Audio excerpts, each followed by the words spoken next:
Olá, seja bem-vindo a mais um vídeo onde nós daremos continuidade aos nossos estudos sobre a Bíblia. Lembrando que estamos no finalzinho do livro 40 questões para se interpretar a Bíblia e hoje trataremos do seguinte tema: o que é a teoria dos atos de fala?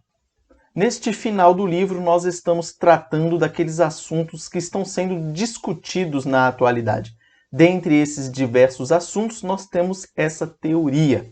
E vamos tentar aqui deixá-la o mais claro possível. Então, pensem nesse exemplo aqui.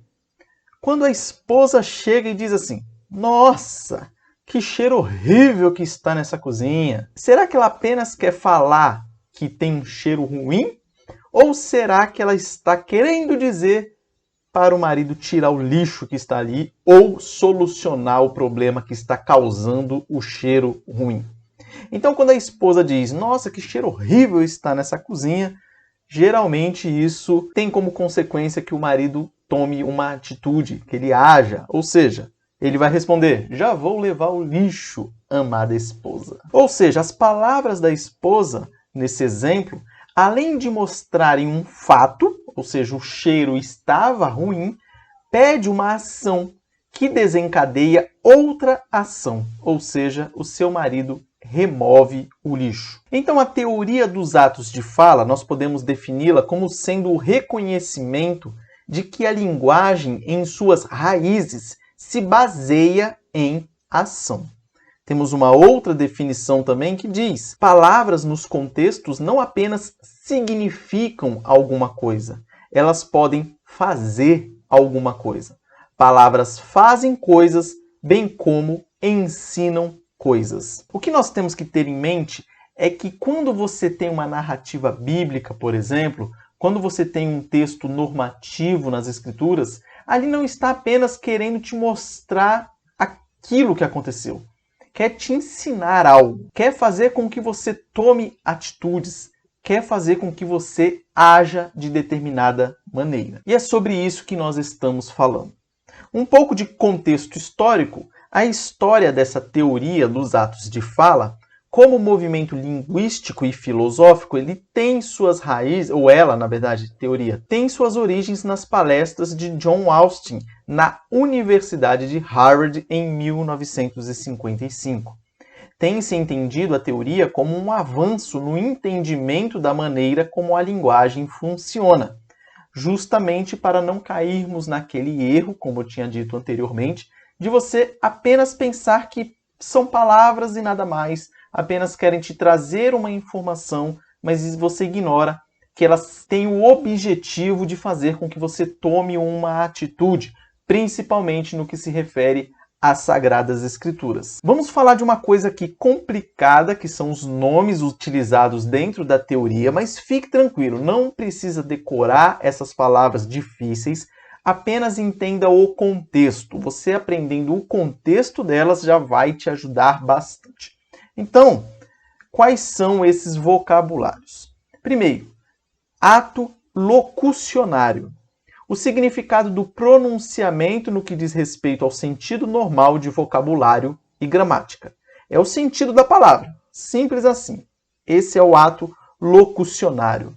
Mais para frente no exemplo vai ficar muito mais fácil de entendermos. O segundo é o ato ilocucionário, a afirmação no que diz respeito à ação realizada em seu pronunciamento. Então pode ser um pedido, uma ordem, promessa, advertência, bênção, etc. E por fim, nós temos o ato perlocucionário, uma ação criada ou produzida como resultado do pronunciamento. Exemplo para ficar claro. Vejam esse versículo que está lá em Mateus 13, 45 e 46. "O reino dos céus é também semelhante a um que negocia e procura boas pérolas, e tendo achado uma pérola de grande valor, vende tudo o que possui e a compra." Olha como fica bem mais claro usando o exemplo. Nós temos aqui como o ato locucionário, é a afirmação de Jesus com referência às coisas descritas. Está limitada às palavras gregas escritas por Mateus com respeito ao sentido descritivo normal, sentido do texto. Ou seja, o ato locucionário são as palavras que ele utilizou ali para transmitir aquela informação que nós acabamos de ler no versículo. Já a dimensão ilocucionária é o seguinte: você leu essa passagem, você tem que imaginar o quê? Que Mateus, como um seguidor de Jesus, exorto e peço que vocês que estão lendo aceitem o ensino do Senhor, aqui traduzido e transmitido fielmente. Eu lhes ordeno, valorizem o reino do Senhor acima de todas as coisas. O objetivo pragmático da ação comunicativa é a definição dessa dimensão ilocucionária. Então você leu as palavras, você entendeu o significado dessas palavras, você está no ato locucionário. Você entendeu que o que o autor bíblico ele está fazendo é te dando essa ordem para que você haja de determinada maneira. Você está na dimensão ilocucionária. E por fim, a força perlocucionária é vista quando os leitores antigos e também modernos respondem a esse texto apartando-se de valorizações idólatras e atribuindo valor supremo ao reino de Deus. Ou seja, é a reação real, o que os leitores fazem. Então você divide em 3 partes os discursos que estão, as narrativas, ou o texto bíblico. Você tem ali, você leu, você tem as palavras, você tem que saber o significado claro dessas palavras, senão é como se você pegasse um idioma que você não conhece e lesse a Bíblia naquele idioma. Provavelmente você não ia entender nada. Mas você pegou a Bíblia, está em português, você leu, você entende o significado daquelas palavras. Aí você passa para a próxima parte, ou seja, o que o autor está falando aqui para mim. E aí você vai para a terceira parte, ou seja, você age conforme o ensinamento. Então, por exemplo, no aspecto locucionário, você leu o texto e fala, entendi, legal, entendi as palavras, eu conheço as palavras do meu idioma. Na dimensão ilocucionária, você vai dizer, entendi, vou ter que agir assim de determinada maneira a partir de agora.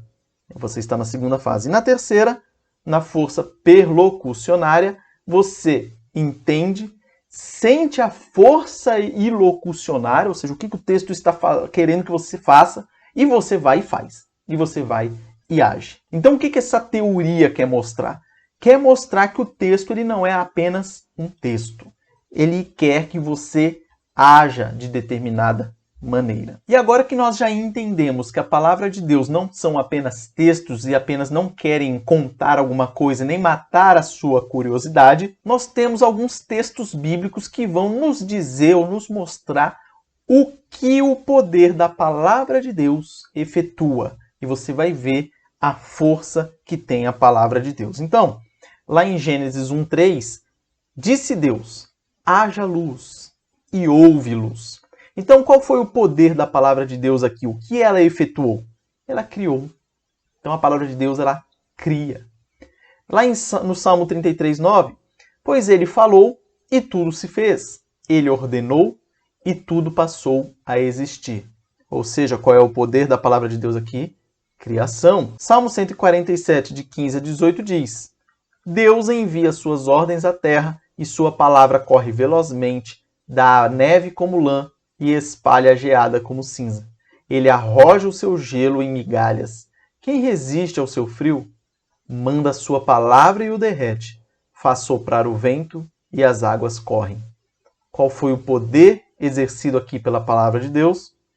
Controle. Então ela controla também. Jeremias 23, 28 e 29. O profeta que tem sonho, conte-o como apenas sonho, mas aquele em quem está a minha palavra, fale a minha palavra com verdade. Que tem a palha com trigo, diz o Senhor. Não é a minha palavra fogo, diz o Senhor. E o martelo que esmiuça a penha? Qual é o poder da palavra de Deus aqui? Transformar, persuadir, convencer. Isaías 55, 10 e 11 diz: Porque assim como descem a chuva e a neve dos céus e para lá não tornam, sem que primeiro reguem a terra e a fecundem e a façam brotar, para dar semente ao semeador e pão ao que come, assim será a palavra que sair da minha boca. Não voltará para mim vazia, mas fará o que me apraz e prosperará naquilo para que a designei. Qual o poder da palavra de Deus aqui? Cumpre os seus propósitos, atinge seus objetivos. E por fim, Filipenses 1,18 diz: Todavia, que importa? Uma vez que Cristo de qualquer modo está sendo pregado, quer por pretexto, quer por verdade, Também com isto me regozijo. Sim, sempre me regozijarei. Qual é o poder da palavra de Deus aqui? Ela anula os motivos humanos. Aqui é bom deixar claro que é Cristo sendo pregado da maneira correta, sem desvios. Aí não importa o pretexto de quem está anunciando, ou seja, anula os motivos humanos. Desde que a pessoa esteja pregando fielmente a palavra, não importa qual é o motivo que essa pessoa está pregando, se ela quer apenas aparecer, se ela quer ganhar status, se ela quer ser conhecida como intelectual ou qualquer outra coisa, não importa. O importante é que a palavra vai anular essa vontade humana. Qual é a relação entre os evangélicos e a teoria dos atos de fala? Primeiro, a teoria ela oferece uma nova base filosófica para fundamentar o significado de um texto na intenção do autor. Textos autônomos, desligados de seus autores, não advertem, nem prometem, tampouco fazem aliança. Pessoas fazem tudo isso. Então, um dos motivos importantes de tratarmos dessa teoria é isso, para que nós não demos valor apenas às palavras soltas ou autônomas ou jogadas no vento, e sim que nós busquemos a intenção do autor, porque é o autor da palavra que vai fazer advertências, promessas, alianças, etc. Com isso, relativismos e subjetivismos são combatidos aqui, porque você não vai ter como desvincular a intenção do autor com aquilo que ele falou. Hoje em dia está muito comum um tipo de interpretação equivocada que você elimina a intenção do autor e se baseia apenas nas palavras. Sabe qual é o perigo? O perigo é que cada um pode interpretar aquela palavra como bem entender. E é claro que se você interpretar a palavra de Deus como você bem quiser, você não vai estar interpretando a palavra de Deus, e sim a palavra do seu próprio coração. Outra vantagem da relação entre os evangélicos e a teoria dos atos de fala é o reconhecimento da dimensão das palavras de Deus baseadas em ação. Nós já dissemos aqui algumas vezes, a palavra de Deus não está ali apenas para matar a nossa curiosidade sobre determinados fatos. Ela quer que nós hajamos de determinada maneira.